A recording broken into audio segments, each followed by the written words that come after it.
This video is about functions. It's a bit of an intro with some vocab also.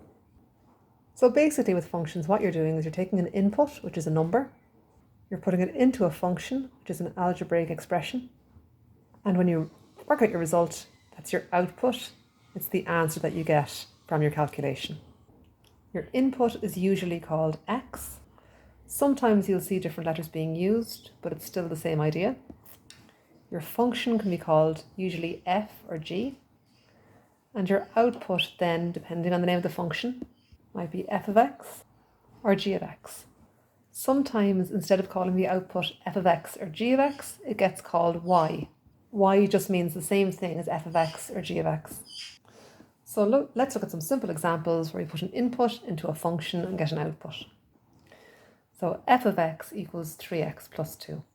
That's my function, 3x plus 2. That's what I'm going to put my input into in order to work out my output. And I'm going to be asked to find, in this case, f of 1. The number in brackets directly after the f is the input that I want to use. And what I do with this input is I look through my function, and wherever I see an x, I replace the x with that input. It's important to remember to put a bracket around the input that you're putting in. So in this case, f of 1 is going to be equal to 3 times 1 plus 2. So my input is 1, 1 is getting put into the function, and now I'll get my answer out the far end, and that will be my output. In this case, my answer is 5. My input is 1, my output is 5. Sometimes in functions we see couples. A couple is just when I put an input together with its output. In this case, my couple would be 1, 5, because 1 was the input, and that gave me an output of 5. Let's have a look at a second example. So this time our function is called g of x, and it's x squared minus 2x plus 1. I want to find g of minus 1. Just like before, the number in the bracket is the input. I replace every x I see in the function with this number in brackets. So when I fill minus 1 in, here's how it should look. Notice how the square on the x is outside the bracket.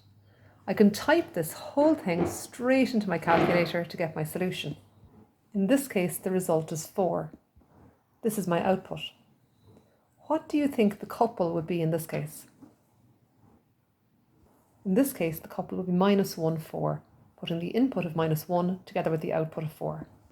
Let's look at a third example. This time f of x equals 5x plus 3. This time the question asks me to find f of k. Now this looks a little bit funny because I'm used to having a number in the position of the input. But even though it's a letter, I'll still do the exact same thing as I did before. I'll find every x in my function and I'll replace it with this input. In this case, it gives me 5k plus 3. I can tidy up a tiny bit by just multiplying 5 by k to get 5k. This 5k plus 3, it looks a bit clunky, but it's fine. That's my output in this case. What do you think the couple will be in this case? This time the couple would be k, 5k plus 3. The first term is always the input, k is what we put in. The second term is always the output, 5k plus 3 is what we got out. Let's look at one final example. G of x equals x squared plus 3. I want to find g of x plus 1. Again, this looks a little bit funny because my input is an algebraic expression. But even though it looks a bit funny, I still do the exact same thing. Whatever's in the bracket after the g in this case is my input, and I'll use it to replace the x's in the function. Remember to keep a bracket around the input as you fill it in. So this time my function looks like this: x plus 1 squared plus 3. Now, I do want to tidy this up a little bit. So what I would suggest that you do right now is pause the video, take this expression, multiply it out and tidy it up, and then play the video again and check and see, did you get it correct?